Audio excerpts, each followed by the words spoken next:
had one called me out on it. I didn't even think he noticed. So I don't even remember what happened, but our quarterback, Michael Penix, did something happened to him. I don't remember what it was. I ended up laughing because it was funny. And he turns around and he goes, "What are you laughing at?" And I was like, "Oh, you're going to call me out on this?" I'm like, "Well, I'm laughing at you." And I think really, if I can, like, I really think he tripped over his own feet, I think is what had happened, because I was like, how? I'm like, I'm laughing at you. Like, you tripped over your own feet? Like, what? How did you trip over your own feet? I will have what schools I'm going to go to. I'm going to have how to get there. I'm going to go what internships, what jobs I need. Like, everything will be lined up within the first 2 hours of me saying I'm going to do something. So I ended up dry emailing Coach Mac and saying, "Hey, I'm interested in just like what you guys do on a day-to-day basis, and like how, like, what do you do as a strength and conditioning coach?" Because I had no idea. What was it that originally drew you to SNC itself? Originally, it was I loved working out with our patients. So our physical therapist would have them for 30 minutes, and then I would have them for about 25 minutes. And we just got to go through all the exercises. And I loved seeing them get better and improve. And I always knew I wanted to work with athletes. That was something that stayed the same no matter what career choice I chose. So I kind of just took I like working out with the patients. I like working with them in that area. And what career path can I take that uses that? Yeah. And I landed on strength and conditioning.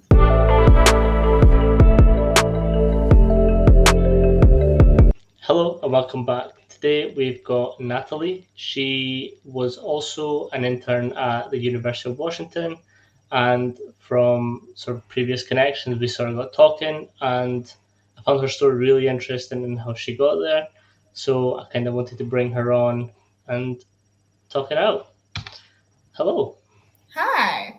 How are you doing? I'm good. How are you? I'm good. So you had a little bit of an unconventional way of getting into this internship. Could you sort of let everyone know how you got there and how that process was for you? Yeah, so I got interested in sports medicine when I was in high school. And I was like, I'm going to be an athletic trainer. I was gung ho to be an athletic trainer. And I started going to school. I got my degree in kinesiology.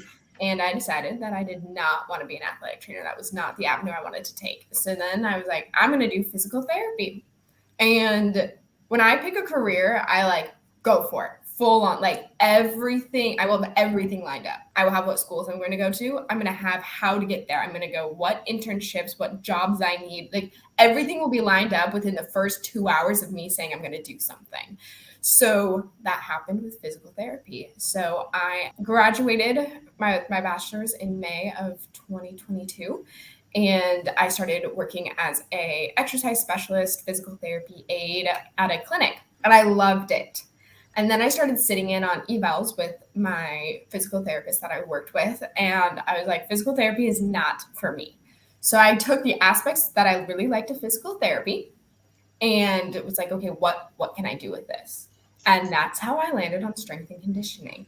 So I was like, okay, I would love to do an internship for strength and conditioning to kind of figure out if I like it. Because the best thing that you can do is go into that field and start working. You will figure out if you love it or you hate it very quickly. So I was like, okay, let me find strength and conditioning. Who would I want to work with? I have been a University of Washington football fan my entire life. My first Udub game, I was 6 months old, and I fell in love with the sport. And I have been going to sports ever since. My mom will probably be very mad that I said this. She'll laugh. But I'm born in March, and my two siblings are born in April and May. Our births are coordinated with football season, with Husky football season, because she was not missing a game, no matter what. She was like, no. So we all went to our first Husky game when we were either like 5 or 6 months old. So I ended up dry emailing Coach Mac and saying, hey, I'm interested in just like what you guys do on a day-to-day basis, and like how, like, what do you do as a strength and conditioning coach? Because I had no idea. I had one lecture in my undergrad that kind of explained what you did, but Mm. not in depth. And so he emails me back like within like 48 hours. And I was not expecting a response. I was like amazed that I got a response. He emailed me at like 10:45 at night. And I remember jumping up and running downstairs and I'm like, Mom. He like replied. Like, oh my gosh, like I can actually like talk to these people who are living out my dream. And so I end up getting put in contact with Coach Cook, who was Yep. the internship coordinator. And I end up calling him and we just have about a 5-minute conversation about like me asking, what do you do? Like how, like here are my questions that I have for you. Here's this. And we're about 2 minutes into the phone call and we're talking about internships. And he's like, oh, well, we have an internship program. Let me tell you about it. I'm like, great. Like, I'd love to know about that. We get probably a minute and a half into him explaining it. And he's like, actually, can I just interview you right now? And I'm like, sure. Like, he doesn't have my resume. I don't have my resume out. I'm not prepared in any way, shape, or form to have an interview. But I'm like, sure, let's do it. So I do end up sending him my resume, and about 4.5, 5 weeks later, I get a text message from Cook saying, hey, are you still interested in this? And I'm like, yes, 100%. So we end up doing an interview with him and Coach Mac, and I got the internship, and it went from there. Nice.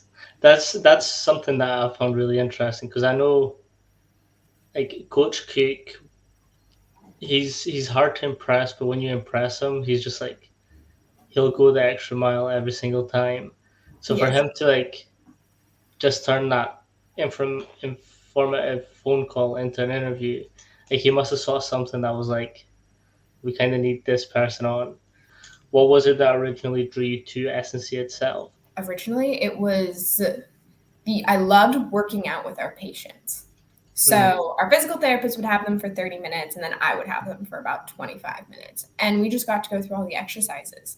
And I loved seeing them get better and improve. And I always knew I wanted to work with athletes. That was something that stayed the same no matter what career choice I chose. mhm. So I kind of just took I like working out with the patients. I like working with them in that area. And what career path can I take that uses that? Yeah. And I landed on strength and conditioning. You did mention that obviously you always knew that you were going to be in some type of sport industry. Yes. What's your sort of history with sport and your career through sports? Yeah. So I was a swimmer for 11 years. And swimming was my sport. So, I mean, I played all kinds of sports growing up. I did soccer. I'm pretty sure I did softball at some point. I ran track and field. I ran cross country. I'm not a runner. I hate running. So why I did that, I don't know, but it was fun. And I got, a little bit of a social life in there too. But my main sport was swimming. And when I got into high school, I also did a little bit of water polo too. So I did about 2 seasons of Nice. water polo, which Yeah. is so fun, so hard, like pushed me to the absolute limit on like we had 2.5 hour practices and I'd be like sitting there and I'd be like, Um, okay, I'm ready to get out of the pool now. And then you'd walk out of the pool and you've been treading water for 2.5 hours. And you're like, I have to figure out how to walk again because I've been treading water for 2.5 hours. it's also very violent. I It had, is very violent. I've got lots of stories on that. please do share. Oh my gosh. All right. So I think the biggest one I have that happened to me personally. I got two. So you're fighting underwater is basically what's Mm. happening. You're kicking, you are scratching. Your nails can't be long. So the referee actually checks your nails to make sure that you can't scratch somebody. But they never check your toenails. So I had one Ah, girl who would like file her toenails into points and then just like rake them down your legs. So now you have like blood all over your legs. So that happened to me once. And then I was also kicked once. So I was kicked in the side, and there was a definite outline of a footprint on my side because she'd kicked me so hard. So ah. that had bruised. And then, yeah, the other one was the girl who just raked her nails down the back of my calves, and it did not feel good. I was like, I think I walked out. I think there was blood, and I was like, "Oh, I'm bleeding. Whoops! Like didn't know that was happening." But yeah, no, that it's a pretty bad story. But those are my two good stories. Yeah, yeah. One of my old lecturers was a water polo player. She had some interesting ones too, but the sharpening the toenails, that's a new one. It was a new one for me too. I was like used to almost everything. We had like a girl get her eyelid split open. We like, I mean, yeah, we had a ton of things happen that you're like, okay. And then, but the sharpening of the nails, I'm like, that was very intentional. That was like, Yeah, I'm going to go in and you end up scratching people and it's just going to bleed when you scratch someone. So I was like, yeah. okay. I mean, swimming does sound like a safer option now. Yeah, it does. It's like you're in your lane. You're not like fighting other people and trying to get a ball into a net. You're more like, oh yeah, I'm swimming for a time. So you're swimming against other people, but you're also swimming against yourself. Yeah. So how was your progression through swimming? Yeah. So I started swimming when I was like 7 or 8. Mm, I fell in love with it. I could not swim 25 yards, which is what you had to do to get onto the swim team that I was on.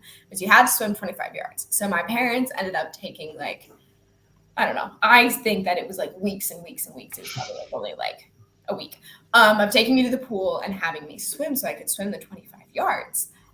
So I finally did that and I joined a summer league swim team and I fell in love with it. Like I am a fish out of water. Like there is water around me, I'm gonna want to jump in. I cannot survive without water. I lived in Riverside, California, which is more deserty for about a year, mm, and there was no water.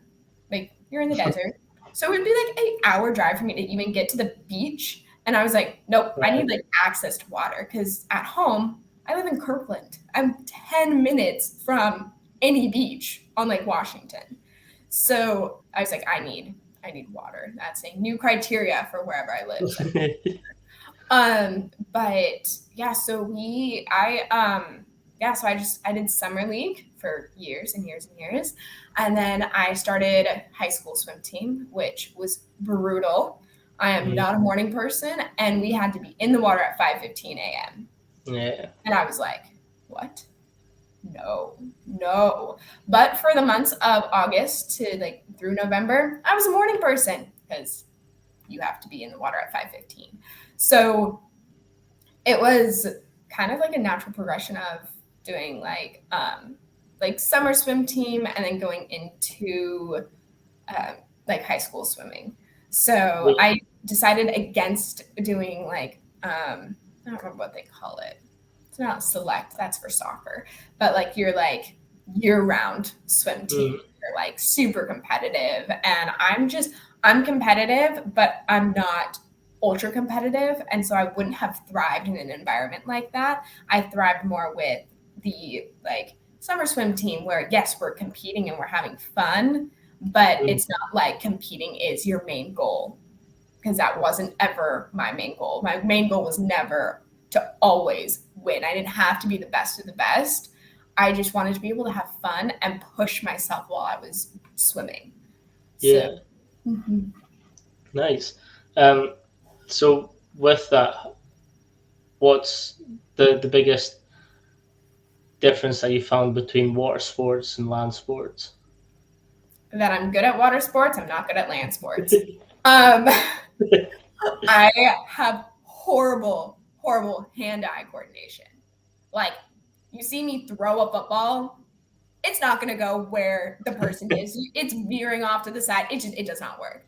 So with water polo, the nice thing is I can get the ball in the general vicinity of where the person was. I Mm, didn't have to get it directly to them, like because it just bounce in the water and then you could grab it and go. So like with a basketball, if I just throw you a basketball, if it bounces, it can bounce any direction and you're gonna have to go run after it. Swimming, it's like water polo was a little easier. I could just get it in your general vicinity and you could just reach out and grab it and then you're good.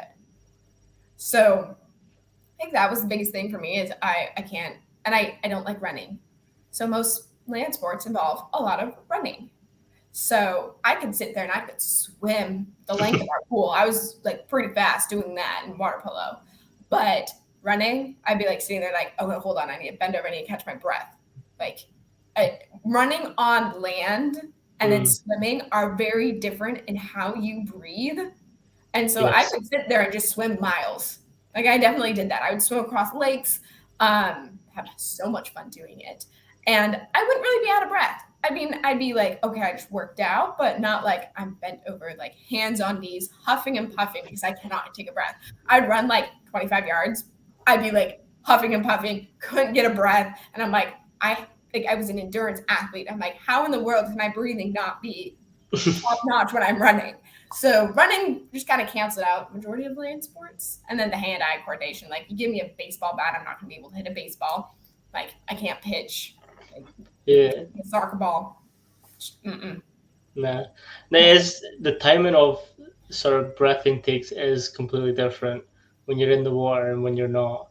So like you can sort of time each right pull you can turn, or that can usually work. When you're running, it's just you're just getting pummeled. What's your educational background? You've sort of touched on. So if you just go through sort of how you got to where you are just now. Yeah. So my educational background is a little different. So in Washington, there's a program called Running Start, which allows high school juniors and seniors to start college. So that is what I did. So I started Running Start my junior year. So I was 16 and I did full-time Running Start. So I was a full-time college student and a full-time high school student at the same time. So I graduated high school in 2020. Yay, COVID. So much fun. And I was able to graduate with my AA. So when I graduated college, I only had 2 years left to get my bachelor's. So I went straight into that. And I applied for a school in California called California Baptist University, and absolutely loved it there. Lance up.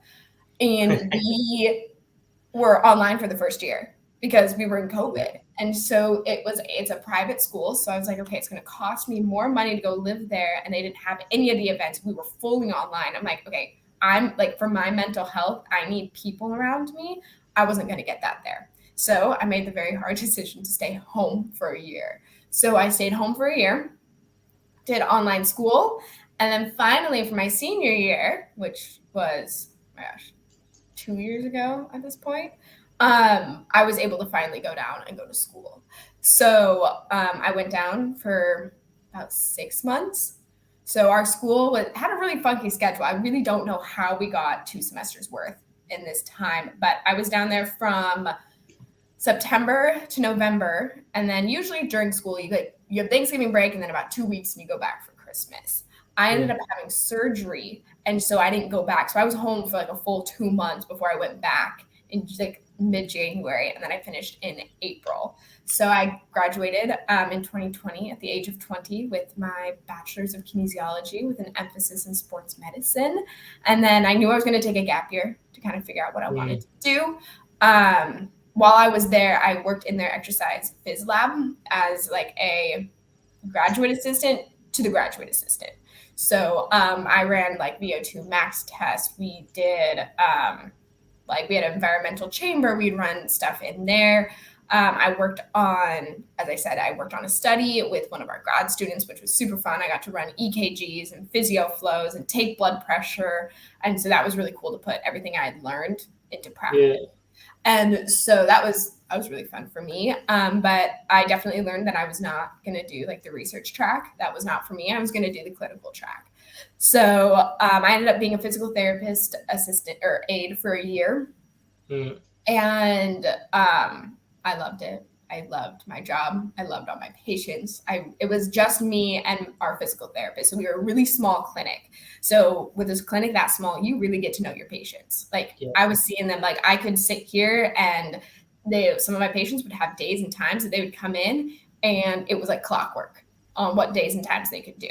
So it made scheduling really easy. And I was like, oh yeah, you're going to come in on Monday and Wednesday at like 5 every week. And so, but it was really cool to work with them. And then then it led into the strength and conditioning. So that's kind of my education background. I'm currently in my master's program in San Diego. So it's been very nice and sunny today. It's cloudy, obviously. It's just not going to work with, sunshine today. But normally it is 75 and sunny. So What was it that you were sort of assisting on with the research? yeah, so I was assisting one of our graduate students. Let's see if I can remember exactly what he was researching. So the criteria was you had to be male, 18 to 30. You had to have high blood pressure, and he was looking at the effects of grapeseed extract on your blood pressure, or your blood pressure when exposed to an extreme an extreme element. So we did cold. So it was Yeah. 7 degrees Celsius. So kind of how we would test them is they would be for 4 weeks. They took this pill. We have no idea if it's placebo, if it was actually the grapeseed extract. And so they would come in. They would take off their shirt, take off their shoes, take off their socks. I would hook them up to our EKG machine. And for 5 minutes, it was dead silent in that room. No one talked. And they just relaxed. So they relaxed, and we took that for 5 minutes. And then they would get up, and we would take their blood pressure. And then we attach them to a PhysioFlow machine, which kind of just gives you a little more information about your heart. Mm. So instead of putting your EKG, it goes on your wrists and on your ankles, and then it goes on your chest. This just goes on your chest. So it gives you your heart rate. It gives you your output. It gives you how much blood's going in and how much blood's going out with each pump. And so we hooked them up to one of those and took their blood pressure again. And then they had to stick their hand in 7 degrees Celsius water. Put their hand in the 7-degree water for, I want to say it was 2 minutes. I could be wrong, but I want to say it was 2 minutes. Might have been a minute. And then take their hand out and then take their blood pressure again to see what happened. Did it jump? Did it stay the same? Did it drop? And then they were free to go. And so we did that. They came in once a week to do that. So we see each patient about 4 times. Nice. So this was sort of to lead on to the next one. So is that most of what you had to do as a graduate assistant? Yes. I was the assistant to the assistant. So I did a lot of that. I did a lot of we had groups of students come in who were taking research methods. So they would come in and they'd have to run their own research. And so I would be helping them. They'd be I don't know how to set this up. I don't know how to calibrate this machine to do a VO2 max. How do I calibrate this to do a Wingate test? So I'm sitting there and I'm helping them calibrate everything because I knew the computers. There was a specific way you had to calibrate the oxygen for when you did a VO2 max test. So I would do all the calibrations for that. We had a environmental chamber. So I definitely, one day I remember I was in interview attire. I was interviewing a physical therapist and a strength and conditioning coach on the east side. She was based out of New York. And so I was in interview attire. So, you're at slacks, a top and a jacket. They were doing an experiment with 90 to 95 degrees with 80% humidity. It's hot. The electrodes that was on the guy who was riding the bike for 8 minutes kept falling off. So I had to go in there and hold the electrodes, which when you are in interview attire, it's hot. It's not you're in shorts and a t-shirt, which is what I normally would wear. And so I'm sitting there just sweating because I'm in there. It's 80% humidity. It's 90 degrees in there. It feels 110. He's exercising, which, outputs. He's breathing harder, everything. And so I'm sitting there holding all these electrodes onto his body. And they're oh, it's working. I'm perfect, because that's the only way we were going to get any information off of him. So that was a lot of what I did, was just kind of helping run the tests, learning how to run tests like that, and a little bit of the why. So not a ton of why we're running it, but just running tests like that, and then jumping in and helping whenever they needed anything. So we had our basketball players come in and they did body comp. So we had 3 or 4 of our professors taking body comp, and then I was there to like jump in if needed. I wasn't needed, but it was really cool to watch. Be like, oh my gosh, like we have our basketball players in here, and it was like my first exposure to athletes, and like just that little exposure of me like watching how body comp worked was like, oh, I want to work with athletes, like 100%. I want to work with athletes. So, what was the main difference that you found between your rehabilitation patients or people to then athletes? Mentality is very different. So, your goals are very different. So, like with the football players, it would be like, we are going to hit this, we're going to do this, we are going to get this weight, we're going to like, because we want to be able to have a good season. With my patients, it was like, I want to be able to walk upstairs again. I want to be able, like, it was like very like everyday living things. And so their mentality was very different. Like they pushed themselves, definitely pushed themselves, but I saw the players push themselves more than I would ever see one of my patients. Because I would have to prompt patients, okay, is this too easy? Let's bump up. Like, oh, this is too hard? Let's go down. Like with my players, it's like, oh, we're going to still keep going up. And I'd be like, slow down. Like, hold on. And they also were like, since they were in the racks, they were matching each other. So it'd be like they'd have the competition edge of, oh, I want to be able to lift more than you. Oh, I want to be able to do this better than you. Where my patients just had me. And some of them definitely would make me do things because it was very funny when I had one patient who did that. They have to do something called towel curls. And so basically you put a towel on your feet and you take your toes and you curl the towel. Every single patient I know hates these. Every single one. He was like, there's no way you can do this. I'm like, I can do it. Like, I can do this really easily. Like, I don't have a foot injury. I can do this pretty easily. We ended up doing it. And I mean, I'm getting through 3 rounds before he's even getting through 1. And he goes, okay, never mind. You can't do that anymore. I'm like, I'm going to be able to do this better than you can. So with him, it was very competitive. So he found what I was horrible at, which is balance. And then I got to do a lot of balance. But yeah, so I'd say mentality is different. And then with my patients, I'm more talking to them and like talking them through how to do things. With the athletes, I'm coaching them. So it was very different on like, yeah, I'm coaching my patients too. I'm having to tell them how to do the exercises. Like if they're doing something wrong, I'm like, okay, make sure you're doing this, or focus on this area of your body. I want you to be feeling it here. But with the athletes, it was like, you're going and then we're going really fast. So it was also a very like a tempo thing too. It was very, very fast paced with the athletes. It was very slow paced with my patients. So how did you find that switch going from sort of a slower session to then having to be hyped for your athletes coming in? It was a shock to my system. It was definitely a shock to my system. Like just overall, like the entire experience was a shock to my system because I've never done something like that before. And like the first day you go in, Coach Cook was like, okay, here are your rack assignments. Go, coach. And I'm like, I've never done this before. What am I doing? Like I was like, I don't know what I'm doing. How do I coach? Like I don't even know how to coach. Like I can sit here and go through exercises, but then I'm like, so I'm like a watcher. So I'm like, I'll watch you do your exercises to make sure you're doing them right.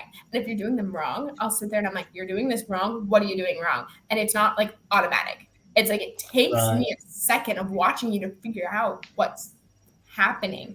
And so that was really funny with my athletes because they'd be like, why are you watching me? I'm like, well, there's something wrong and I'm trying to figure out what it is. Where with my patients, it was normal for me to do that. Yeah. So, it was definitely like, oh, like, okay, no, I'm not going to watch you this intently because I want to make sure you're doing it right. Because I'm so used to being one-on-one. It was very much like, it was so much more fast-paced. It was, I was not sitting there like having an entire conversation with you about like what your cat did that day.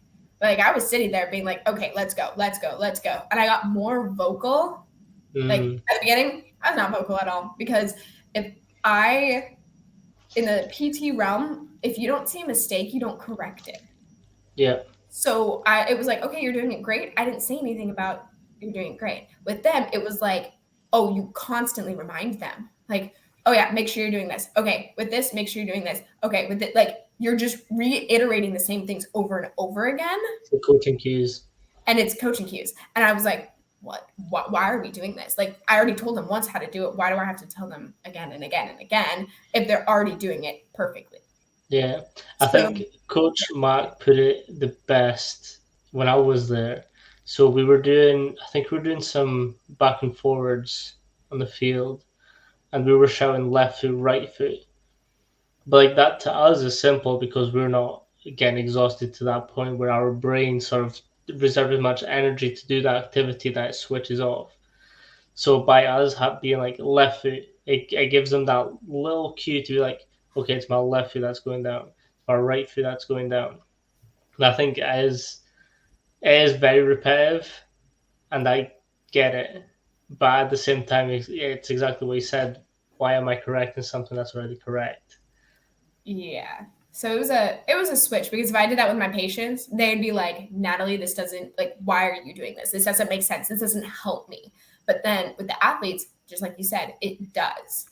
Like, I was one of the people who would sit on that line and yell left and right foot. Yeah. And it was like all the players are yelling it too. So like, Mm. everybody is like yelling left foot, right foot.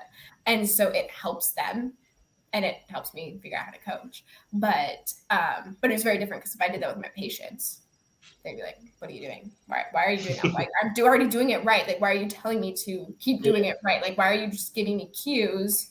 And I'm saying that I'm like, but it would happen. Like, I would sometimes my PT self would go into the weight room. Sometimes my weight room self would go into my PT clinic, and having a very small clinic, if I like yelled something, it was loud. But yeah, every once in a while the PT would go into the strength conditioning, and the strength conditioning would go into the PT. For people who aren't aware, while you were at UW, you were doing both.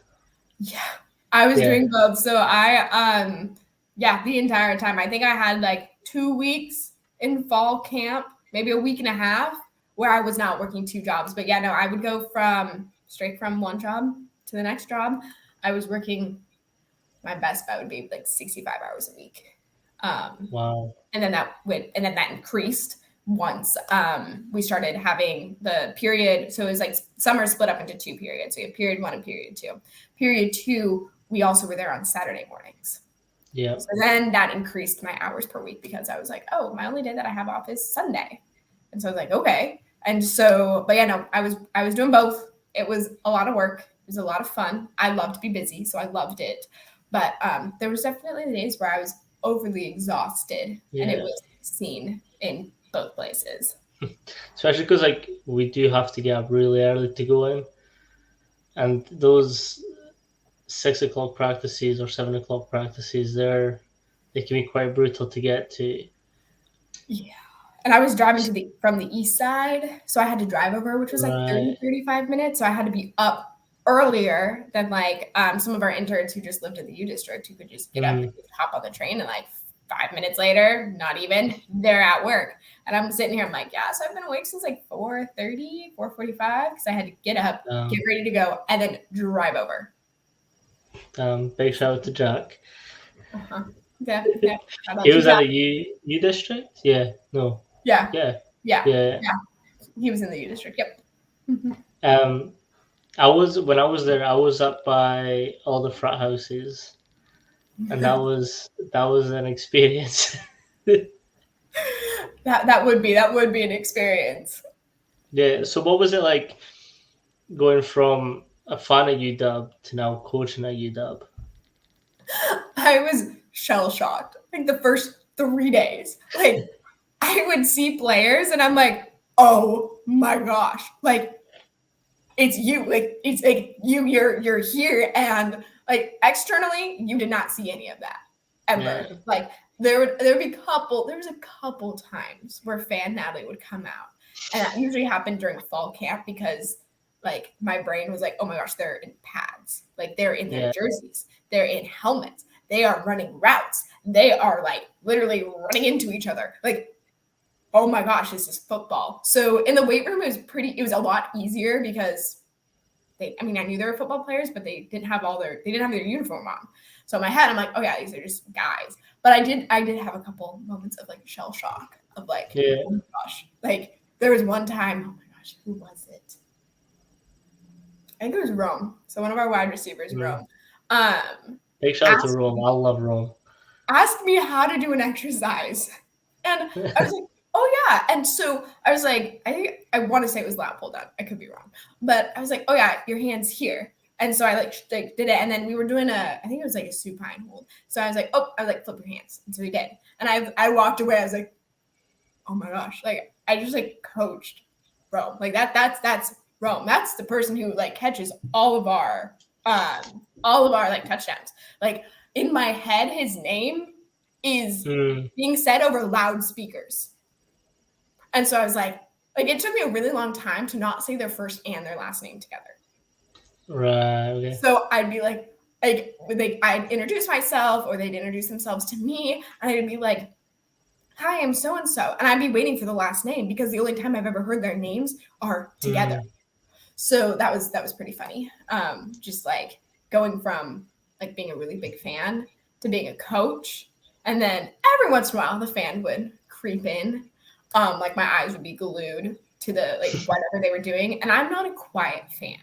I'm a loud fan. So I literally had to tell myself, don't talk. Don't don't say that. Don't do this. I'm like, okay. And so I would start mouthing what I would say. And so I don't know if anyone ever noticed it.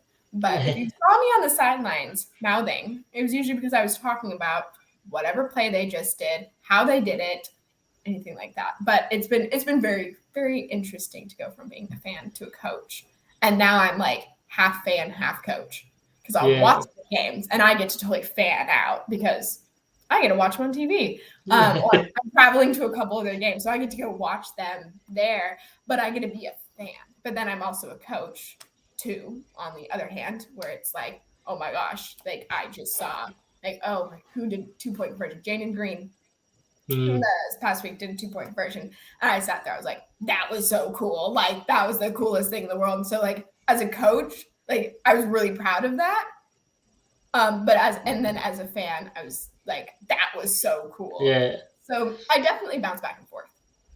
I was going to ask you as well. You kind of mentioned it. You've got really good recall on names. How is it that you sort of learn these names and then it just sticks? I honestly don't really know. So, Coach Cook and Coach Mack both said this. Like, you're gonna stand out if you know everyone's names. And personally, for me, if you know my name, I feel like respected. So I wanted them to feel respected, even if I didn't work with them specifically. So the football roster was my best friend for like 4 weeks. I literally would just go through and I'd cover their faces and I'd see if I can recall what they looked like. Or I'd cover their names and look at their faces and be like, oh, you're here. You're this person. You're this person. Like all of our freshmen that came in, oh my gosh, when they come in, like the second week of July, somewhere in there, we had like all of our new freshmen and transfers come in. I knew all of their names because they were already in the roster. So I just knew their names by them walking in. And I was like, oh yeah, you're this person, you're this person, you're this person. And I'm like, okay. And like sometimes it would scare me, but I would sit there and quiz myself as they were out on the field. I could figure out usually who they were. Yeah. Every once in a while, I like mess up on a name. Like there was definitely an occasion where I was asking one player to do something and I just called a completely different player's name. And I was like, that was like, and it's like, I know this player. Like I was like, oh, whoops. That was like out of left field. Yeah. But it was very interesting to kind of like, learn all their names. And they were very impressed. We had cold tubs. So there were these massive tubs with ice and water and they were about like 48 degrees and the boys would get in them after practice. And so I had all of the names and I was checking everybody's name off. And so I definitely had people come up to me or be like, or yell from one of the tubs, hey, what's my name? And I give them their full name. And every single time I did, somebody was like impressed that I knew who they were. And so that was really funny to be like, oh yeah, no, you're this person, you're this person. And I think the more that I used their names, the more that they either used my name or found out what my name was. Yeah. There was a couple of them that I don't think knew my name until the last week I was there. And then they just heard my name be yelled, or someone said Natalie or something like that. And they were like, oh, it's Natalie. And then they would use it. So I liked that too. Because I'm like, okay, you actually like know my name, which to me, that's a huge thing. So I'm like, it's Yeah. a huge thing for me. It's going to be a big thing for you, or maybe it's not, but I want to treat you the same way that I want to be treated. So yeah, so that's how I memorized all of their names. And I'm just really good with faces and names. So Yeah. it was not a huge thing for me to be able to do that. It was pretty easy. See, I constantly got Javon and Armand Parker's names switched. It got to a point where I think it was Javon. He was like, I've got a white band. Armand's got a purple band. I was like, fair. Yeah, I would just say Armand, and that's how I differentiated the two of them. Like, I mean, it was like I couldn't for the most part. Like, I was like every single time I would help with like weigh-ins, and stuff like that. I'd be like, oh, which one's which? Hold on, like, don't like I could not for the life of me. Yeah. So The thing is, like, they kept trying to explain like the differences and how they get told apart. I was like, it's not working. yeah, It just no, doesn't. They look very alike. it was very, very similar. So those are the only two I would flip flop.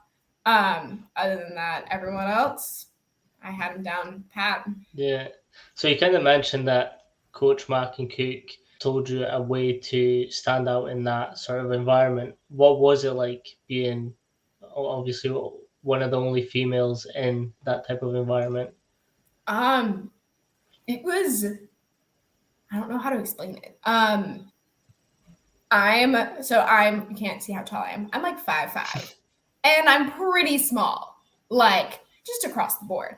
So walking in there, it was like, hi, I'm Natalie, and you're 6'8" or 6'9", and I'm like having to look up at you to talk to you. Um, I have grown up, like I have brothers. I grew up around guys all my life. So to me, it wasn't a huge transition. It was like, okay, yeah, nope, I'm working with athletes. Like they're all football players, they're all male, like all the interns were male, all the coaches were male. So I was like, this is kind of normal. It didn't really phase me. I mean, there were things that I had to work harder at. Like what? Like we had a perch, we had the tablets. Mm, I'm small. If I had my guys doing a back squat and they wanted to see the perch was up high. So mm, I would have to jump and climb on the rack to be able to move it. So I literally looked like a monkey half the time because I'm climbing up and down racks.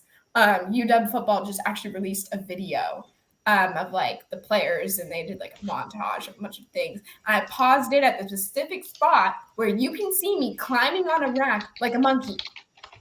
So that was just hilarious to me. But yeah, so I would have to climb things to be able to reach. Like if I had to switch out their names, if I had to change the weight, they forgot to change the weight, something like that. I was jumping up on the racks to do it. I actually fell off one of the racks when I did that once and sprained my ankle. So that was a good old time to do that. Everyone asked what I did, and one of our interns, someone asked me, and one of the other interns was there, and he goes, "Oh, she got in a fight with a bear, and she only came out with like an ankle injury, and the bear's like on the floor." And that became the story that was circulated because anyone would ask me, I said, "Oh, I got in a fight with a bear," because that just sounds so much cooler than, well, yesterday when I was cleaning up, I fell off the rack because it turns and I twist my ankle, or I like had to reach for something, I twist it. It just doesn't sound as cool. So, like growing up, I would do that a lot because I got injured a lot. So I got to give fun. Can you sort of talk us through your injuries and why they happen as frequently? Yeah. So, there was a quote that one of my friends said in like 7th grade, and she was like, "It is not a year. The year cannot end unless Natalie is injured," which was true. So starting right around 3rd grade, I broke my ankle and I was on crutches. And then like the next year, I got an ankle sprain. And it was the next year I got another ankle sprain. And then I started to get wrist sprains. And then my shoulder started to hurt. And then my knees would hurt. And I would get a lot of, I can't even tell you how many ankle sprains I've had. I've had way too many. I've had so many that by the time I was a sophomore in high school, the urgent care near my house knew my name. I would walk in and they'd be like, "Oh, Natalie's back." Like it was like normal. And so for me to get injured was normal. Yeah. Like it got to the point where my mom is like, how are you getting injured this much? This isn't possible. Someone shouldn't get injured this much. And it would be me doing like normal things. Like I jumped off a counter and I got injured. And the healing process would take me longer. It was taking me Yeah. longer to heal than someone who would normally get an ankle sprain. There was like I would bruise really easily. It like wouldn't make sense. I would have like, oh, my wrist hurts, and you'd sit there and you'd rub your wrist, and then I'd have a bruise. And I'm like, I wasn't Wow. pressing my wrist that hard. Like, why do I have a bruise? Most of like my cuts took longer to heal. So any lesions, anything like that would take longer to heal. My skin would tear pretty easily. So I'm like, okay, why is it so easy for this to cut me? Like it was a piece of like flimsy plastic. Why did this cut my hand? And so I was like, huh, weird. It didn't even faze me. I was like, I'm accident prone is what I was Yeah. always. And so as I got older, I noticed that my shoulders could dislocate, which was a cool party trick because it didn't hurt me. I didn't know that it was dislocating. I just thought it was a cool party trick. So everyone's like, oh yeah, no, Nat can dislocate like her fingers and her shoulders. And I'd sit there and be like, yeah, watch. And I would just do it. And they'd be like, oh my gosh, and put it back. And that just gave me like total street cred with everybody because I could dislocate my shoulder and put it back without any pain. And so I was, oh my gosh, we're in COVID. We're in our first year of COVID. And so I went on vacation and I'm a wakeboarder. Like as I said, I'm a complete water baby. Water baby. So I was wakeboarding and my shoulder dislocated, which is not new for me. This is normal. It makes sense. I end up trying to get it back in, but while you're wakeboarding, you're holding on to the rope as it's pulling you. And I'm like, I can't get it back in. So I let go of the rope and I fall like straight down, and the falling down, just the pressure of the water just kind of pushed it back into place. Yeah. Like, whatever, this happens all the time. I was a little sore, a little achy, but I was like, well, I like shoved it back in, so it's not going to feel the best. And I end up just letting it go. I was like, whatever, it'll heal on its own. Everything like eventually stops hurting. We're in November. This happened in August, and I'm like, it still hurts. I'm like having a hard time raising my arm, like anything. It's slipping, like it's dislocating more. It's sublux, partial dislocation, a ton. I'm like, my arms are going numb. There's something wrong. So I end up going and seeing a surgeon at Pro-Liance, and he is like, you torn your labrum and your shoulder's dislocating, and that's not normal. I'm like, what? What do you mean it's not normal? Like, what do you mean? And he was like, nope, not normal at all. So he's basically looks at both my shoulders. He's like, they're both hypermobile. He's like, you're a little hypermobile in other ways. He's like, he's like, you were a swimmer. My stroke was butterfly. So he was not too, he's like, I really think this is just like, you're hypermobile because you were a swimmer. Like, perfect. So I get my first surgery in December of 2020, and it is my right shoulder. And I'm like, okay, we fixed the labrum. They basically tightened the joint capsules so that my shoulder would stop dislocating. And it usually fails right around 3 months. We hit the 3-month mark. Hasn't failed. I'm like, great. We're feeling good. I've been out of the sling for 2 months. I've been doing PT. Everything feels great. We knew we were going to have to do my left shoulder. So we do my left shoulder in March of 2021. 2 weeks after I have my left shoulder surgery, I'm walking upstairs and I reach and I grab the railing. And I don't pull, I don't do anything. I don't propel myself, but my shoulder subluxes. And I put it back. And my mom, I remember this so vividly. My mom was standing at the bottom of the stairs, and I turned around and I lost it. I started crying. I could not. I'm like, no. Like, you can't fail. You're supposed to fail at 3 months, not like 4 months.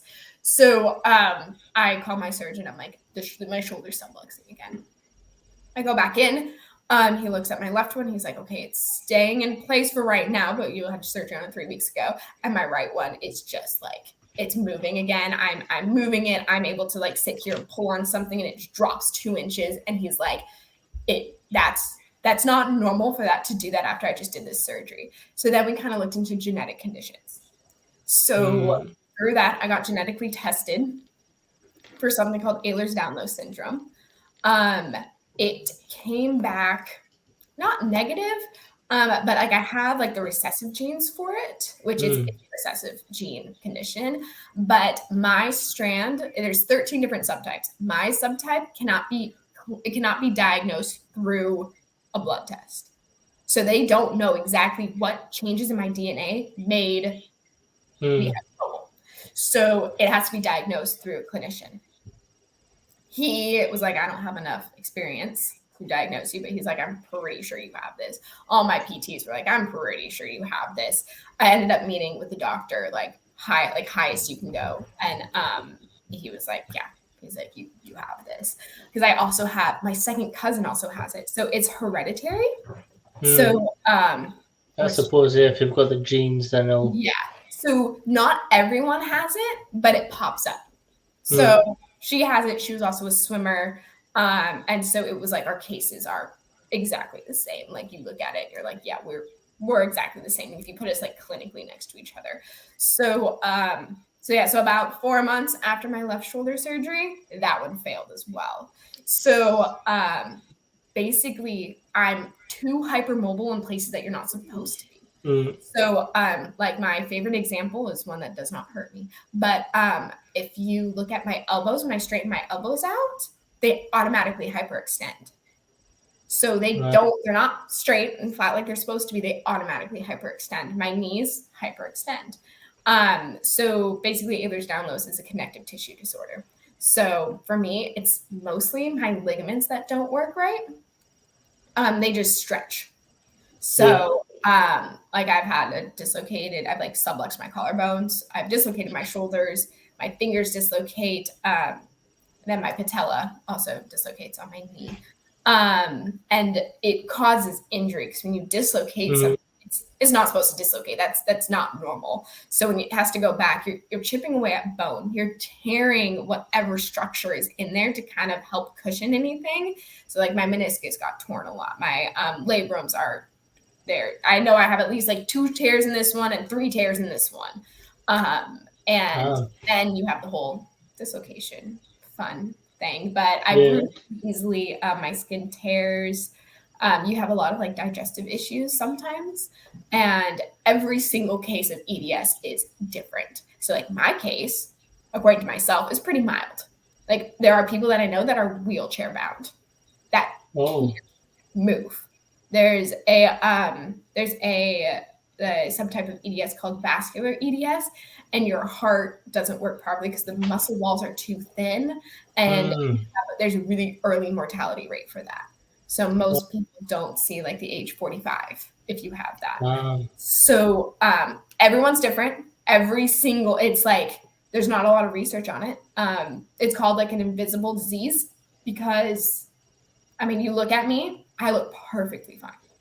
Like I don't look like I have any issues. I don't have a walker. I don't like have crutches currently. Like I look perfectly okay. But like inside, it's like, oh, like my shoulder dislocated last night and my shoulders hurt all day. And my arm sporadically goes numb because it slips and it hits my nerve. And ow. And so, so that's what I have, which I mean, obviously affects my life. It affects sports. I had my 3rd surgery. I had a knee surgery in December of 2021. So almost down to the day did I have 3 surgeries in 1 year, which is a lot of surgeries to have. And my surgeon is like, respectfully, Natalie, I never want to see you again. Like, I feel the same way. Like if I just never have to have another surgery, I will be so excited. Unfortunately, that will not be the case for me. I will have at least, I can't even tell you how many more surgeries I have. I know I have at least 1 more on each shoulder. And basically the surgeon I talked to was like, I can give you maybe 10 years before you'll have to have the surgery again. Because he's like, your legs will stretch back out. Yeah. So what's it like going through sport and coaching and stuff with sort of this disease? Yeah. So I'm no longer allowed to swim. So I don't like that answer. So I have basically I've recovered from all my surgeries. 2 of them have failed, but I've recovered from some of them. At least my knee. But I want to be able to get back to swimming. I want to find a way to get back to swimming. But for the time being, I'm not really allowed to swim. So I can swim to save my life. If I'm dying, I will save my life. I will swim. I will not sit there and be like, I can't swim my shoulders. I will choose life over limb. Always. But like completely swimming, like competitively swimming, I can't do that anymore. Swimming to work out, I can't do that anymore. So it was like my sport was taken away. Like I can remember crying in my surgeon's office when he's like, Natalie, you can't swim. And I'm like, what? Like, no. This is who I am. Like, no, you cannot take away my sport. So he did. It was a choice, that I had to make. And thankfully I had finished my high school swimming career.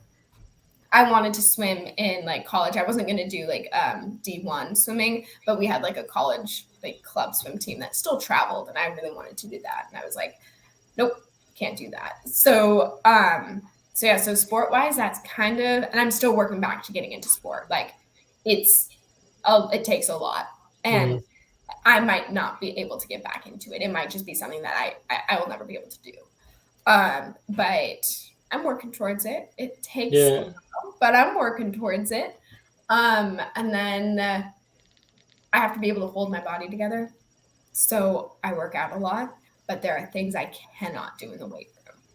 So like any bar stuff, can't do. I try to do a bench press with a bar, and my shoulders are dislocating out the back. And I go, whoa, nope. Anything overhead, I don't do, because it'll just go for, like, they'll dislocate. So I'm like, yeah, if you see me trying to do like a, oh my gosh, what overhead movements? Like if I do like a power clean, nope. Not gonna happen. So yeah, so I just like definitely kind of like let them not. I don't do stuff. Like, I work a lot on stabilization, so I do a lot of so much. I was explaining this to someone because they asked how I worked out. I was like, I use a lot of stabilization methods to get. So I'll do bench press, but I do it with dumbbells to stabilize my shoulders, to make them stabilize, and I'm also doing it with a lot less weight. So like I can't do a lot of like farmer's carry. Nope, my shoulders would dislocate. Wow. So I have to adapt a lot of what I do in the weight room to like what normal people can do to what I'm able to do. Yeah. So how have you found taking that stabilization part of your program into sort of the work that you did with the return to play guys? Yeah. So I worked with a couple of our return to play guys, and I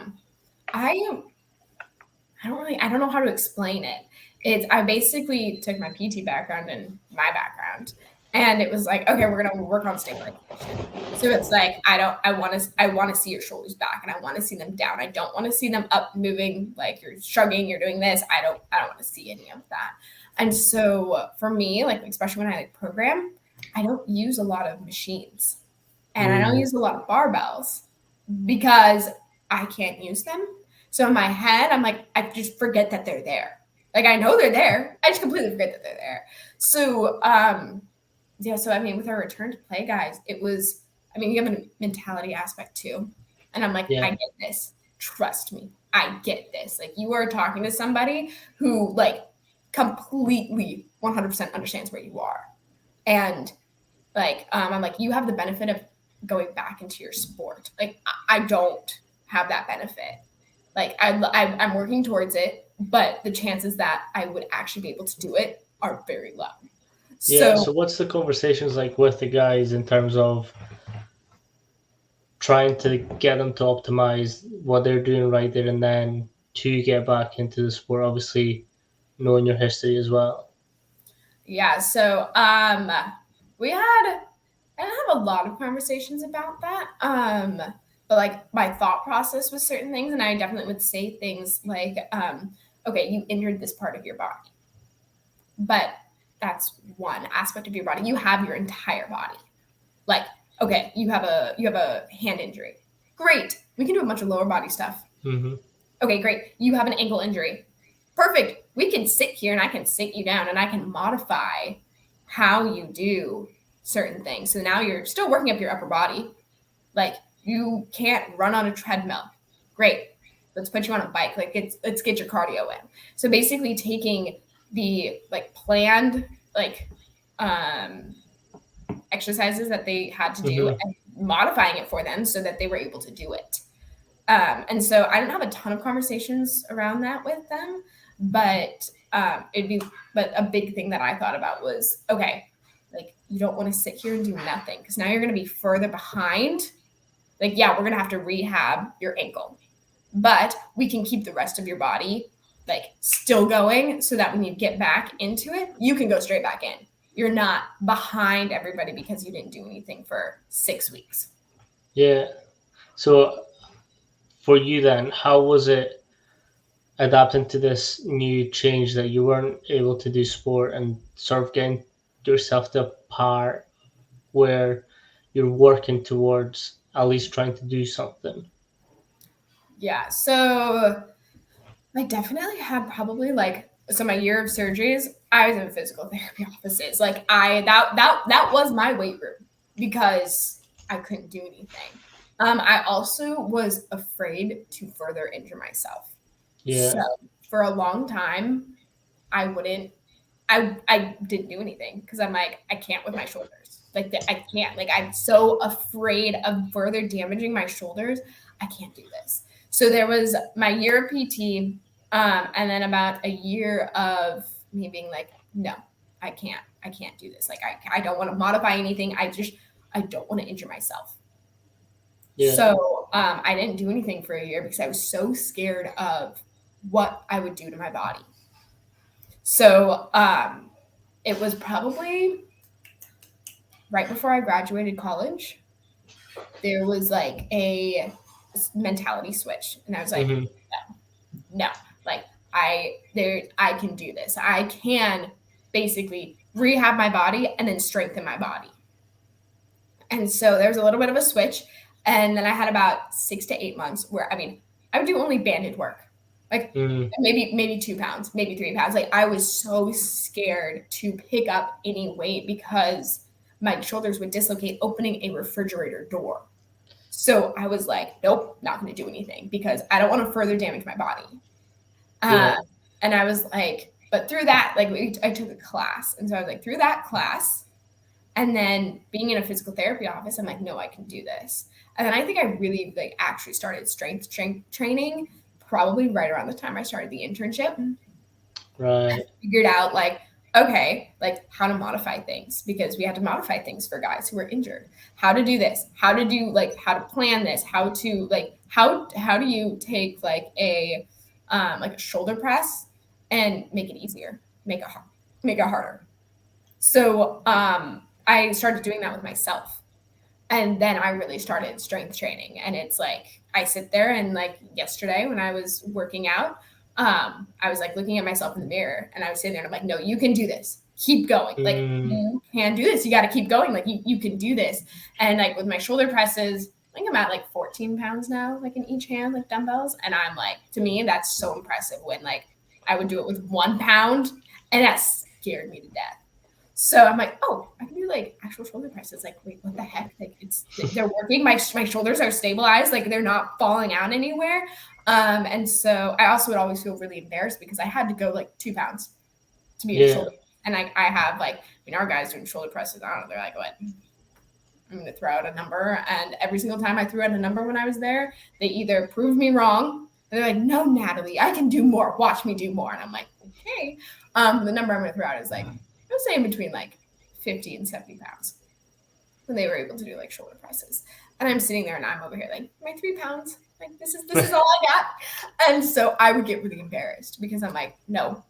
And then I didn't want to have like someone be like, oh, you're not putting in the work and the effort. You're just like slack. Mm, When 3 pounds was really hard.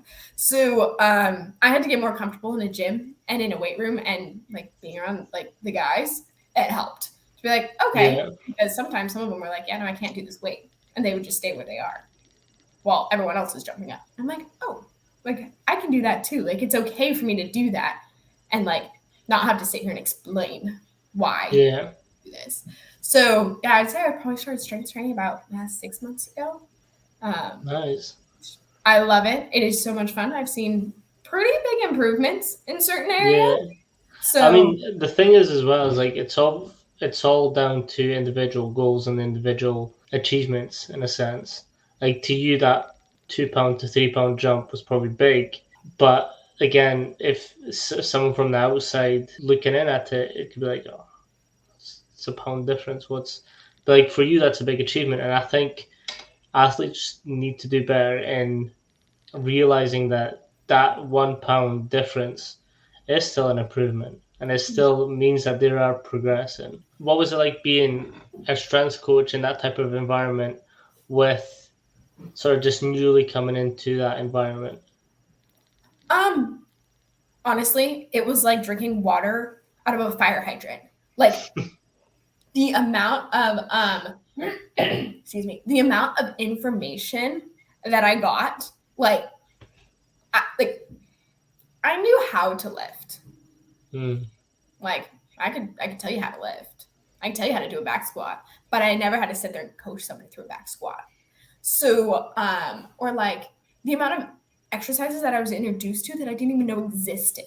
But I'm literally reading our programs. I'm like, what's this? What's this? What's this? What's like literally like I can remember certain times where I'd have Ian, one of the other interns, or Kieran, who's one of our other interns, like I'd be like, okay, here's the entire program. I know 3 exercises. There's like 20. Like we got to go through them all. So they both were amazing and would take me through all of them because I'd be like wide-eyed, like deer in the headlights. What am I doing? So it was a very steep learning curve, like mm, because I was learning how to coach. I was learning all of the movements. I was learning, I mean, I'm learning everyone's names. Like you have to build relationships with the players. Like they needed to trust me. So I had to build a relationship with them, which is really hard in a weight room. I'm like, mhm. take me out of a weight room setting, I can build relationships no problem. Like in our physical therapy setting, I can do it perfectly because I'm sitting there talking to them for 25 minutes. In a weight room, I'm not sitting there and talking to them. It's a Yep. hi, how are you? Good morning. Like that's it. Like maybe how's school going? Other than that, you're like in rhythm and you are Yeah. going. You're not sitting there chit chatting. So it was a lot, especially being like the same age as the players. Mm, Is I'm so young. Like I want to say for at least our first batch of interns, Kieran was the closest person to my age, and he's like 7, 8 years older than me. And so he right. had 7, 8 years of experience, and then everyone else is still older than me, like substantially. And so it was like, okay. And then once we had the next batch of interns in, there was a couple more my age. And I'm like, oh my gosh, I'm not like the youngest person anymore. Like I feel like I have like people who are in the same boat as me. Like that have never done this before. So it was hard. Like I am not going to lie. It was hard. There would be days where I'm like, what am I doing? But like how did I get here? I'm not qualified to be here. I don't think I'm qualified to be here. Why am I here? And it's like, nope, I got this. And I would go in every morning like, okay, I got this. Like we are going to be like today's going to be great. So Yeah. yeah, so that was kind of that. All the coaches had to coach me in a lot. Like AJ would explain things and it would just make so much sense. We went over like big compound lifts, made so much more sense to me. I'm like, oh, this is perfect. And I had AJ was like my rack coach for my first Right. period one. He was one of my rack coaches, and I learned so much from him on how he coached them and like little things that I didn't even know to look for. And then once he would point them out, I would start looking for them. And then I would always like really like, so we would flip each week, like what rack, like that point we had power and, oh my gosh, I can't remember. We had 2 groups. So I know it was not offense and defense, but it was power and something else. And so, oh, now it's going to bug me. Oh, was it the It's like explode? Build. What was the last one? No. It was how the guys were divided up. We had power and we Was it had three? Three groups? nope, two groups. It was Oh. power and something else that I cannot remember, and it will bug me until I figure it out. But we had these two different groups, and so if I had AJ first, so if I had the linebackers first, I knew I would like learn exactly what we were doing and how to cue everything, so that when I went to the wide receivers, I knew like a lot more than I did with the linebackers. Mm-hmm. And so, but then they would flip, and sometimes I get the wide receivers first, and I'm sitting here, I'm like, okay, well, I'm going to learn on you today. This is how this is going to work. And then I kind of figure it out, and then by the time I got to the linebackers, I also had AJ there, and so it would like help to have Yeah. him there pointing out things and being like, hey, do you see this? Do you see like how do you stand? Like, how do you stand when you're watching someone do anything in the rack? 45 degrees. 45 degrees. I didn't know that. So I was sitting there, like, you know, like literally like looking straight behind them or looking straight to the side. And then AJ's like 45 degrees because you can see both. You can see the foot position. You can see where their knees are. You can see like their whole body.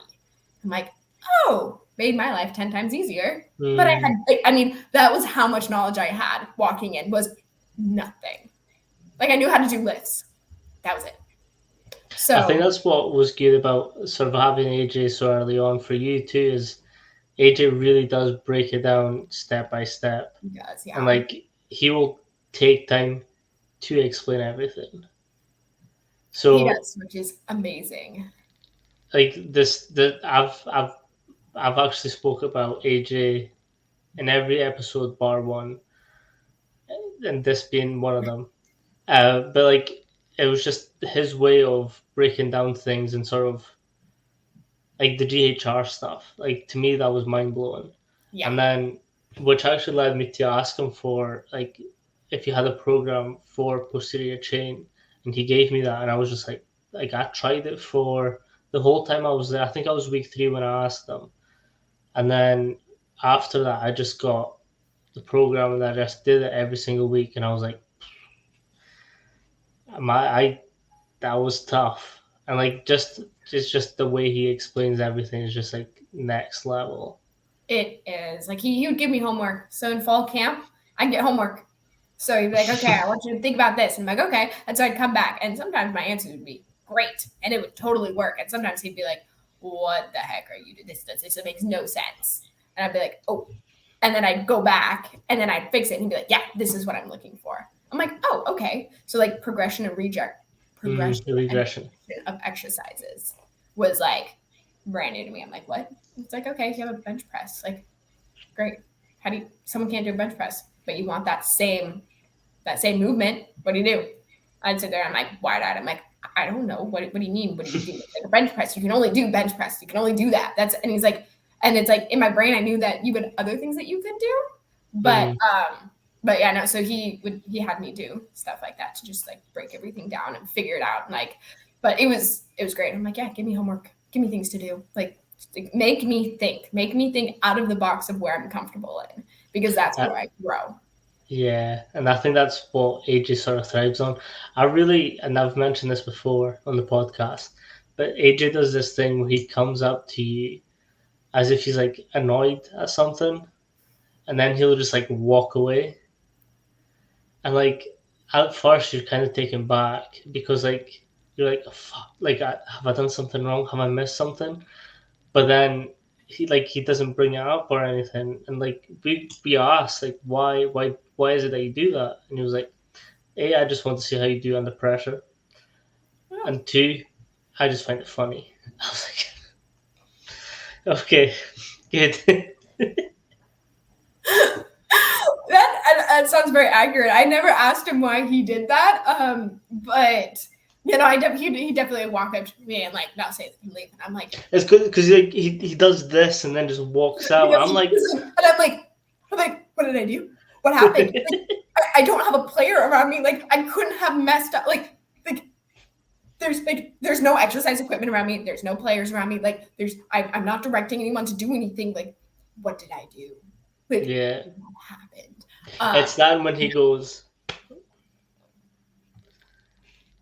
just for everyone to see. So he Oh would yeah. like if there's two people there, he'd like and then ship them somewhere else.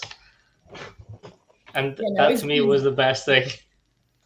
it was my Atlanta. Yeah, no, I definitely like remember getting like stare downs and I'm like, what did I do? What happened? Like, what happened? Like, don't look at me. Like, what happened? Um, but yeah, no, it's very funny. But you know, AJ taught me so much.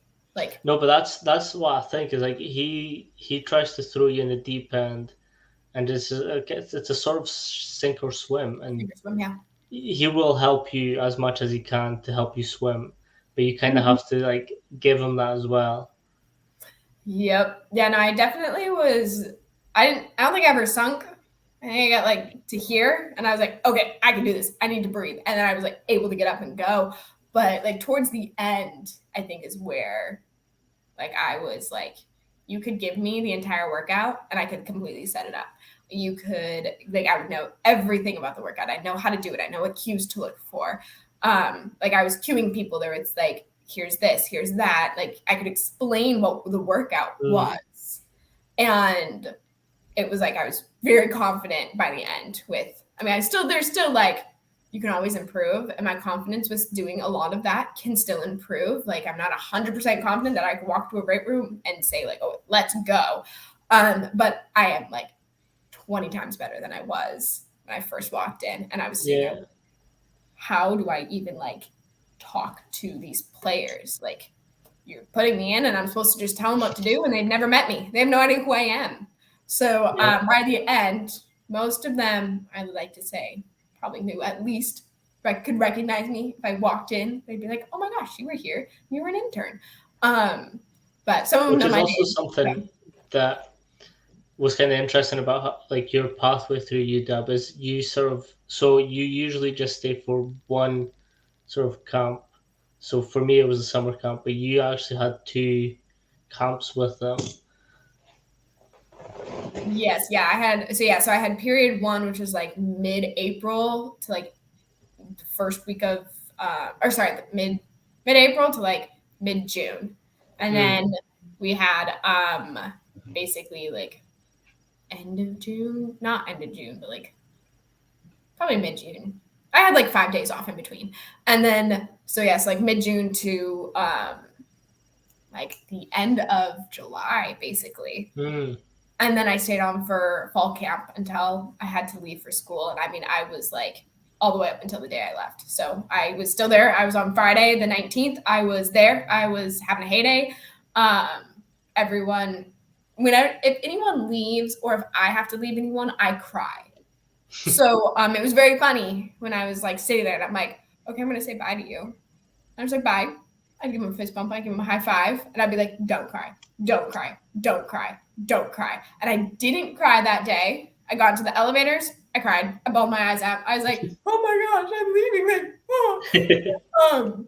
Yeah. And then so the next day was Saturday, the 20th. And I started driving down to San Diego that day. So yeah, I was there for that 5 months. yeah, Five which is months. which is quite like a good time to get to learn the whole process and way. Mm-hmm. What was your favorite part about it? Oh my gosh. I don't know. Um, I would have to probably say the players. Like I Mm, am a people person. Like the more people I can meet, the happier I am. So just getting to meet all of them and getting to know. I mean, I know some of them better than I know others because it's like I worked with them. But just like getting that was like so valuable to me of like being able to get to know the players. So that probably on like the person like the what filled my pot was probably that was mm, getting to talk to them, getting to interact with them. And it was like I got to meet 100 and like what 19 new people, which for me is absolute heaven. I love meeting new people. So that was great for me. So like and then building relationships with the players. Like having like people be able to like joke around with me or like I definitely had multiple players because I was always by the cold tubs take water out of it and spray me with water and me being able to turn around and I'd have 10 players and I could be like that one was you just did that I can tell so like just being able to joke around with them in that way mm. was just amazing. Like I loved it. And then academically, I don't know, I learned so much. There was a lot I learned. I mean, my favorite thing that I probably learned was everything that AJ taught me about like progression, regression, how to do certain lifts, like what to do coaching cues on was so valuable to me that like that's something I will take through my entire career. That will be everything I use in my career will be based, like some of that will just be based off of that. Um, I think that, I mean, learning to kind of get along with different personalities Yes. was probably a really big thing because I get along with almost everybody. Like, I'm pretty chill, but like especially like some coaches, some players, like it was like they'd either be like really quiet and really shy. And I'm not really quiet and really shy. Like, in general, like you put me in a big group like that, I'm usually a lot more reserved. Get me in like smaller groups, I'm a lot less reserved. So like I'd have to like talk to guys or like talk to different coaches, and it would be like, okay, how do I like personality wise, how do you get along with absolutely everybody? Because 119 people, you're gonna have like every single personality that you could probably possibly have. So I would say that was a big learning curve for me. It's like, okay, how do I talk to you? How do I do this? And I was like, I could swear some people did not like me at all. And they'd be like, Natalie, you did such a great job. Like, I really liked it. And I'm sitting here and I'm like, what? I didn't think you liked me. Like, I legitimately think that you like did not like me at all. And you're sitting here and you're like, oh my gosh, you came into like work with a smile every day. And I'm like, what? I totally thought you didn't like me. So, but yeah, so definitely getting along with different personalities and then how to communicate. Yeah. How did you find your way like through navigating through all these different interpersonal? A lot of trial and error is probably my best bet. Like I am undeniably me 100% of the time. Like you do not get like a persona with me. You don't get a fake me. You get me constantly. So, like I definitely will dumb down a little bit. Like if I'm like super passionate about something, I'll sit here and I'll talk about it and I'll start talking faster and you'll be like, slow down. Or like, wow, you have way too much energy for right now. But I kind of just learned to roll with certain things. So I would like I can think of one thing that would probably normally I like my embarrassment level. I don't get embarrassed very often, but it just went completely down with being around them because I would say things all the time that just wouldn't make sense or would like I'd be like, oh wait, that's not what I meant. I meant this. And so there was one time we did the run. We ran up the Space Needle. That was like 3 days after I sprained my ankle. So I was not running up the Space Needle, but I was telling them where to go. Up in the Space Needle.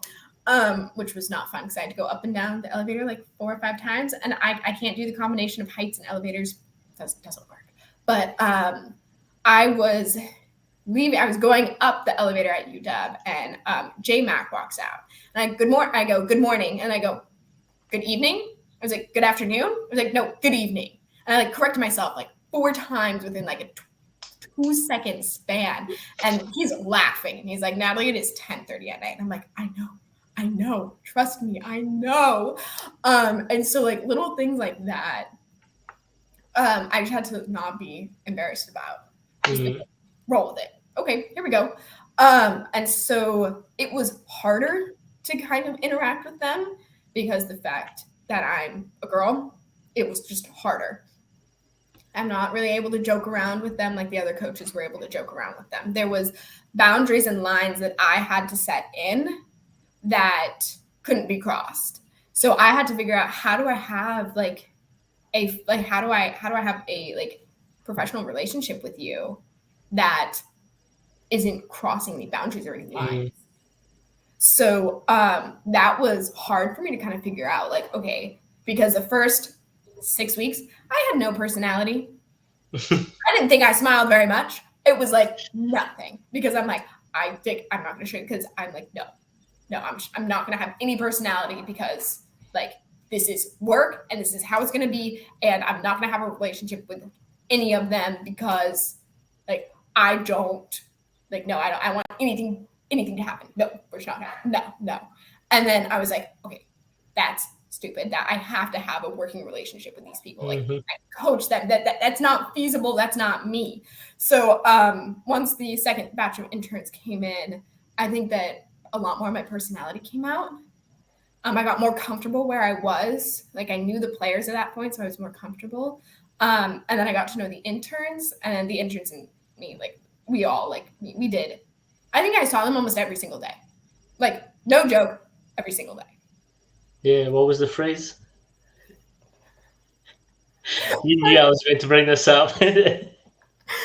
Okay, the phrase is, we're going to make like a baby and head out, which I said on a hike that I went with Jack, Juan, and then it just went from there. And so, like, literally, you can ask any intern who, like, hung out with us, like, on a daily basis.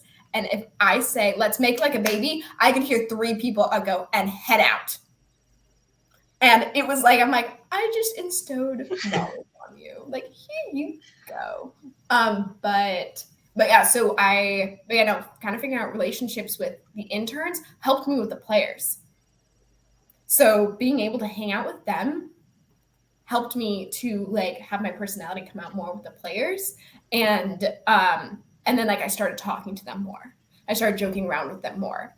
Like, it was like, oh no, it's okay for me to do this. And so it's okay for me to joke around with you. Like, I can let my personality show. So that was kind of like how I created, like, relationships with them. I would also, if they did something really funny, I would laugh. And then they would never call me out on it. I had one called me out on it. I didn't even think he noticed. So I don't even remember what happened, but our quarterback, Michael Penix, did something happened to him. I don't remember what it was. I ended up laughing because it was funny. And he turns around and he goes, "What are you laughing at?" And I was like, "Oh, you're going to call me out on this?" I'm like, "Well, I'm laughing at you." And I think really, if I can, like, I really think he tripped over his own feet, I think is what had happened, because I was like, I'm laughing at you. Like, you tripped over your own feet? Like, what? How did you trip over your own feet?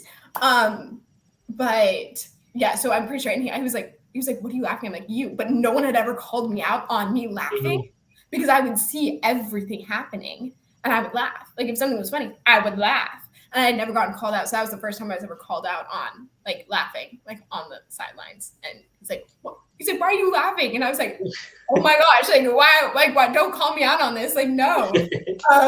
But yeah, so that was like it was just like I forgot the point of my story. There was a total point to that story. Talking about interpersonal relationships, but, like, it got to the point where, like, they would start calling me out on little things like that. A couple of the players would, and that helped me kind of create, like, a working relationship with them because of that.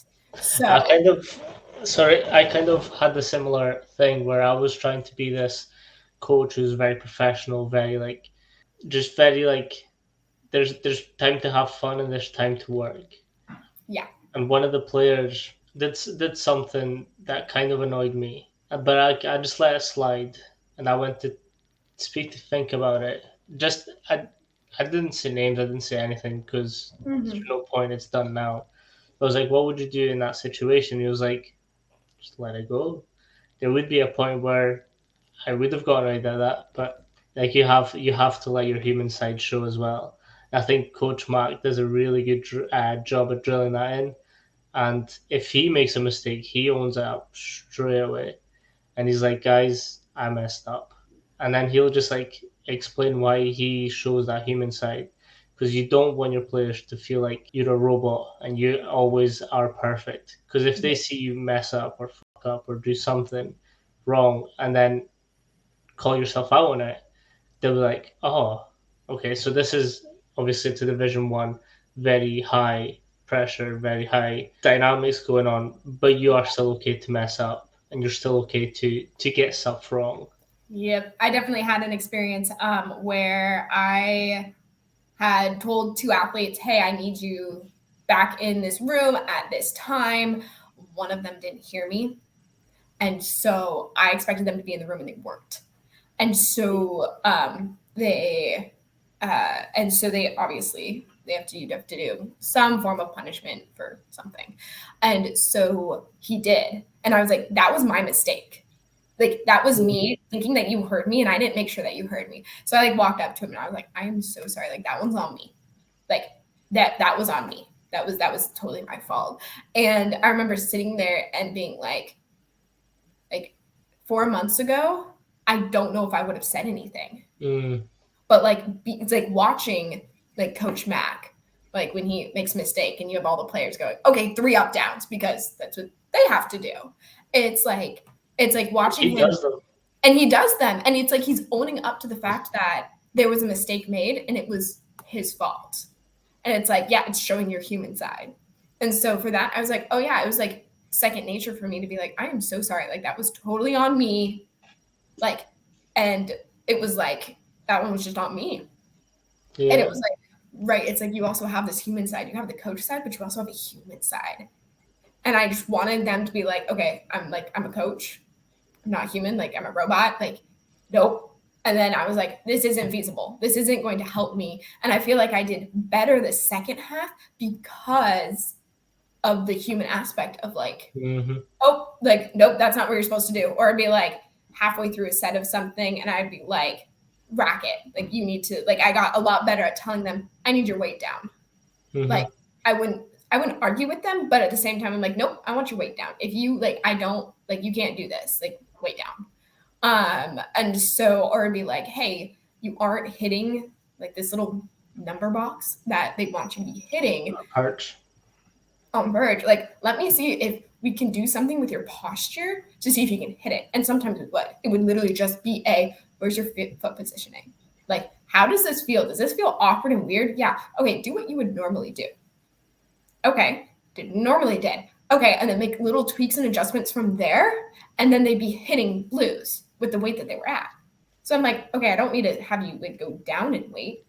But we just need to fix. It was like just little fixes that I would have to implement, which I don't think I mean, I probably did not do. I know I didn't do as much the first half, or the second half, I just got more comfortable at doing that. And I think that as well comes from like your background of the PT side and like the clinical stuff, where you're noticing these little, and again, it goes back to what you were saying, standing back and watching is a really good, again, 45 degrees, stand back, watch what's happening, what's in front of you, what could be better, what could be worse, fix that, and then it is as simple as that. The numbers just skyrocket.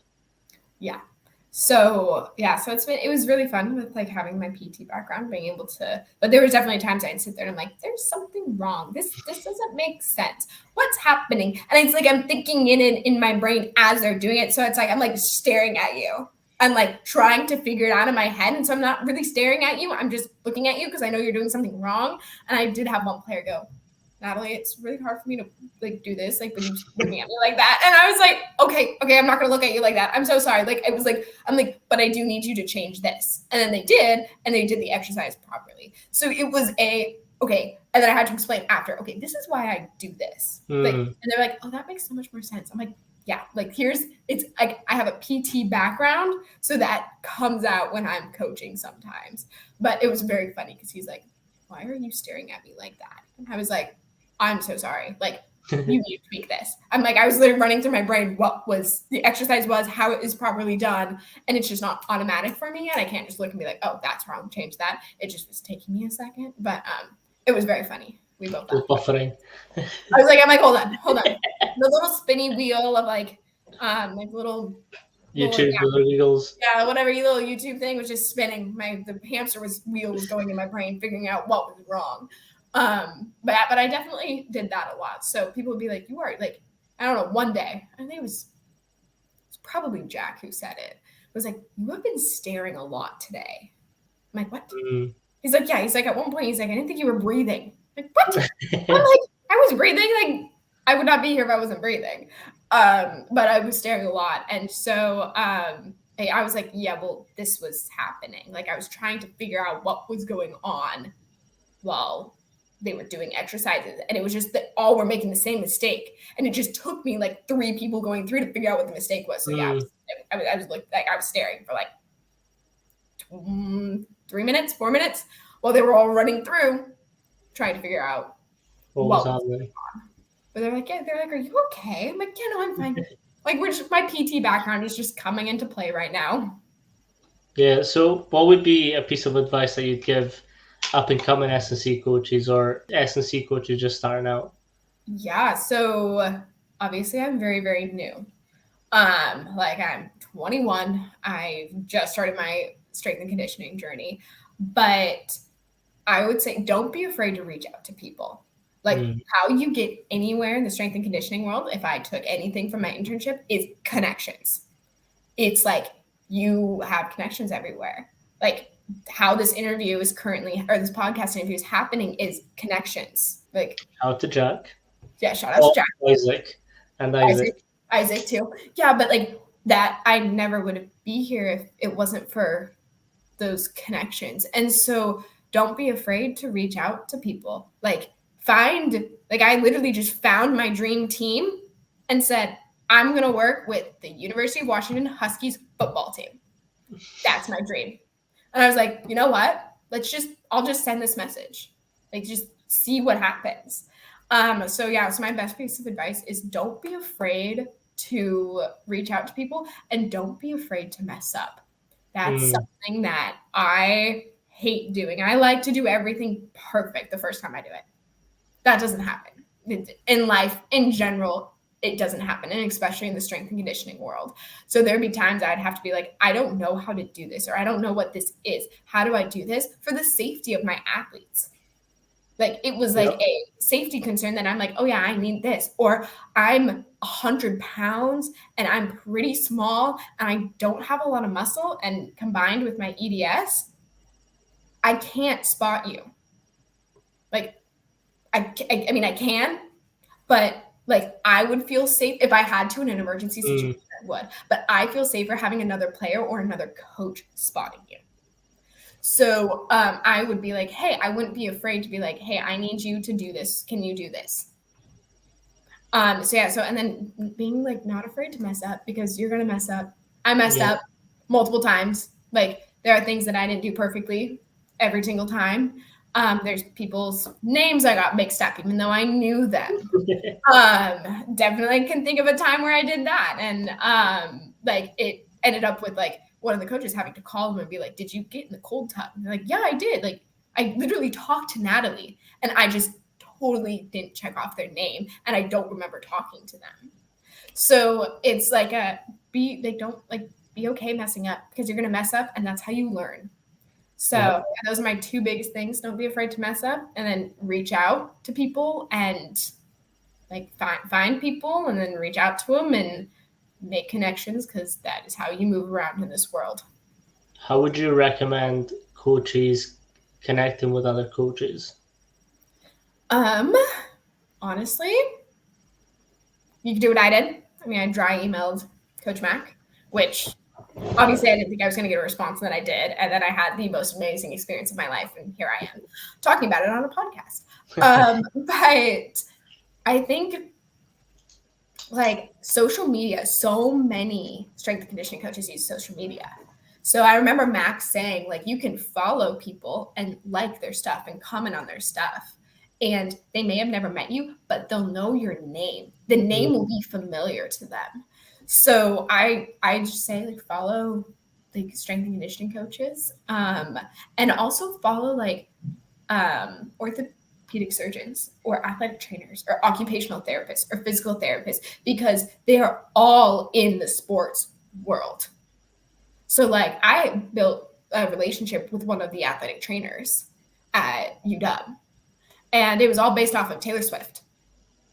Like first time I ever guess. It's not Jackie. No, it's Anna. Anna, that was it. So I follow Anna on social media.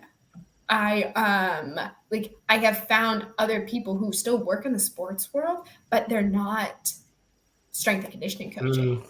So, and it's like the people that you think are like lower level aren't. Like and are at lower levels, because by the time I'm looking for a head strength and conditioning job, those lower level people, like you're not the head strength coach right now, you're not the head coach right now, are going to be the head coach or the head strength coach, and they're the ones going to be hiring you. And so I just made a huge effort to talk to everybody. Like we had our chief of staff at UW. I talked to him a couple times. I was like, "Hey, how are you doing?" Blah blah. Like, totally talked to him. It was not until fall camp that one of the other interns was like, "That's our chief of staff." I'm like, "What?" I didn't know that. Like, I would just know people. I wouldn't know their titles. I wouldn't know who they are. I'm like, because to me, that just really doesn't matter. Yeah. Like, it's like I'm just gonna I connected with a bunch of nutrition interns. I would talk to Allie. I would talk to some of the other like athletic trainers. Like, it was basically, don't keep your scope to just strength and conditioning coaches. Like, broaden it. So yeah, social media is a great way. Like, follow people, like things, try email people. Literally, what I like, just ask about what they do. Like, what are their careers? How did they get there? Is probably my best piece of advice. This podcast. Podcast, yeah, go to this podcast, watch this podcast. Or this. So I was one of the biggest things is don't be scared to ask people to shadow them as well. So like while I was at UW, I actually sat in on some of Ali's meeting with the players, just so I know what happens in there, like what sort of she goes through, like the process that she makes these plans for them, like with. So I just sat in the corner, like I was a little fly, just taking my notes. At the end, I was like, I just bombarded Ali with all my questions, and she just like went through them, like just not being scared to ask, "Hey, can I just watch or come in on what you do?" Like most of the time, they'll just appreciate you for asking. Even if you get a no, the worst thing that's happening is you get a no. I know, yeah. No, and this is back to your earlier points. Like I kind of wanted to do this podcast to have people like you on who's relatively new in this industry and just talk about how they got there and how is it that came about these opportunities and these chances to sort of develop their career. So having people like you say exactly, like I just dry emailed Coach Mac, who's one of the best coaches ever. Which is funny because I didn't know that. I just knew he was at UW, and I just knew that I loved UW football. And so when I actually like talked to him, and I was like, wait a minute, and I started talking to like other coaches, or the my current advisor at my school down here is the president of the NSCA. Oh, And I was like, oh yeah, I'm working under Ron McKeefrey. And he goes, you're working under Ron McKeefrey? I'm like, yeah.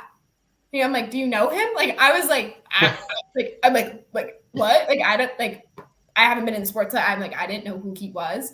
And then he was like, yeah, I know who he is. And I'm like, oh, he goes, he's written books. Like, he's like one of the like top strength and conditioning coaches. I'm like, oh, cool. Like, nice. Like, I get to work with him. That's like super cool.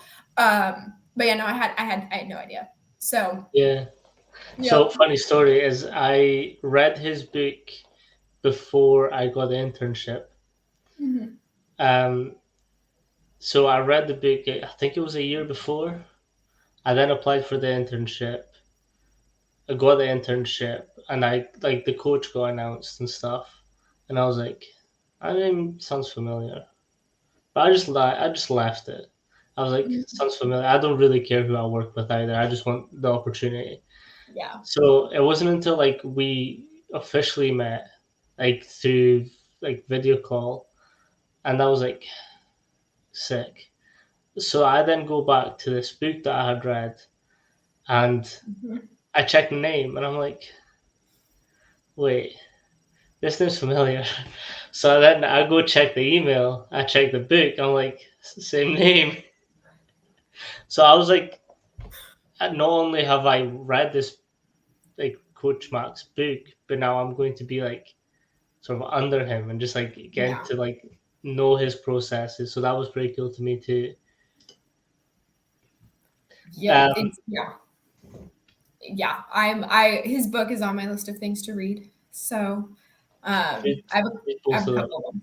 But yeah, that one's on my list. Perfect. Thank you so much for your time, Nat. Is there anything you want to plug, your socials or anything else? Yes, I can put my social media up here. Do I just say it? Is that how I do Yeah, it? I just say I what it is? can. Okay. I can pull it up as well. Okay, so I'll pull it up too. Yeah, it's just gonna be at so it's my Instagram, but it's at Coach Natalie McCALLUM. So yep, there I am. This is the gang. Yes, there's the squad. Oh, it was such a fun summer. It was so much fun. You'll see my love for Taylor Swift in there too. So that is definitely top tier content. But yep, there we are. You just have to love the Taylor Swift. But yeah, follow me, message me if you have any questions. As I said, I love to talk to people. So I'd love to talk about my journey and how I got here and any questions you have. EDS is really complicated, so people always have questions. So feel free to hit me up. Perfect. Thank you so much, Nat. Okay, thank you so Cheers. much. Bye.